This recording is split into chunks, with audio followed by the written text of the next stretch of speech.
Hello, everybody. Well, I was going to be mowing hay at this time today, but this morning it was raining at 5:30, and I'm just now getting the disc mower hooked up, and I may try to mow some this evening. It's just too wet right now to start, so it's held back a little bit, but we're given good weather this week. We're going to get it. What I want to talk about today is what's going on, and why the Democrats fear President Trump and the MAGA movement. Why do they fear President Trump? Why do they keep saying he's a threat to democracy? Because he's destroying their lives over the last 50 or 60 years. He's destroying their narrative, the lies that they build up, where they've held the poor people down and had them voting Democrat for 50 or 60 years. At least 50 anyway. You know, and when he closes the border without any help from Congress, like the last administration said the border was secure, but we can only do it if Congress puts legislation. They didn't need no legislation, they needed a strong leader. Just like D.C. We can't do nothing about the violence. We need more money for programs. All you needed was more law enforcement. And lock them up. Why do they fear President Trump? Because he's taken away their power. He's taken away their lies. So that goes to show you. And you still have Democratic sheep. I mean, like I said the other day, they're like a cult. They hate him. They fear him. And a lot of it's misinformation. A lot of people go on sound bites these days. Like they'll watch a few seconds of a news clip or a short.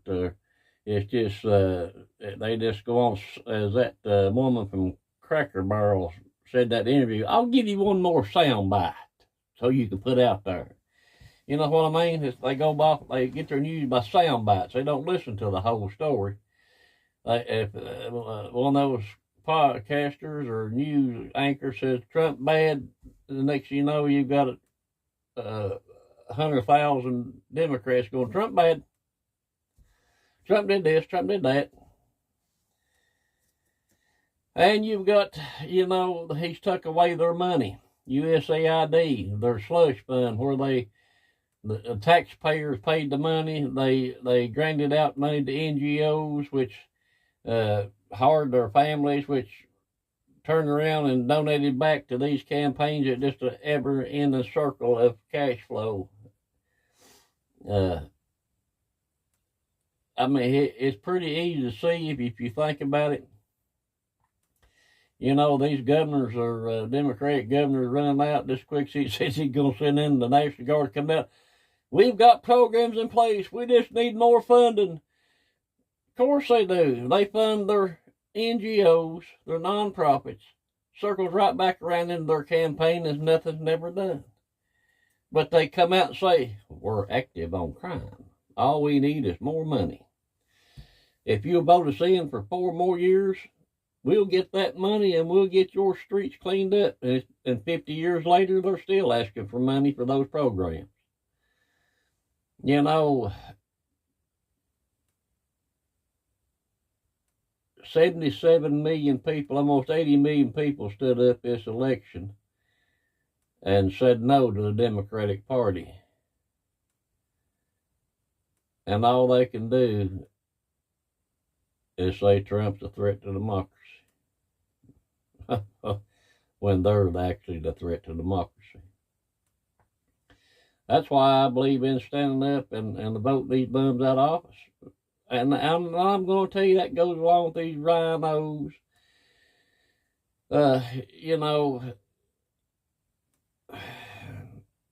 they've been in office. They don't do nothing.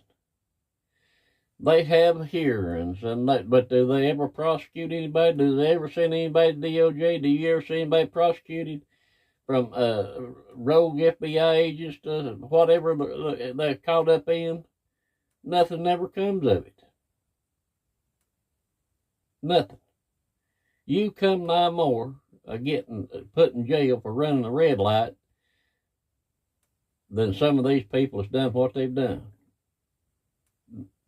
Mortgage fraud, and they're allowed to sit on in the Senate. Well, they attack ICE agents. They attack law enforcement. They're allowed to sit in Congress without being expelled. But what did the Republicans do? They threw that one out of New York when the Republicans took back power, took the House back. The one, I can't think of his name, in the New York or New Jersey one that was called lying. They expelled him from Congress. But these other congresswomen on the Democratic side, who they're waiting to go to our trial for assaulting a police officer. They're still sitting in Congress. Double standard, double standard. The same way about the laws that they pass. You know, during the pandemic, Congress passed laws about you wearing a face mask, you taking the shot, but they exempted the people, their staff, and the people in Congress. Ain't that good? How they exempt themselves, and then they give herself a raise, which is unconstitutional. They're not supposed to do that neither. Just like I think sanctuary cities are unconstitutional, because how can it be constitutional to have sanctuary for a legal alien that crossed the border illegally? You got judges, activists, who don't go by the Constitution. They go by their party whim. That's why the criminals are arrested, and these left-wing judges turn them loose right back into the community, and they commit bigger and more crimes. So it's just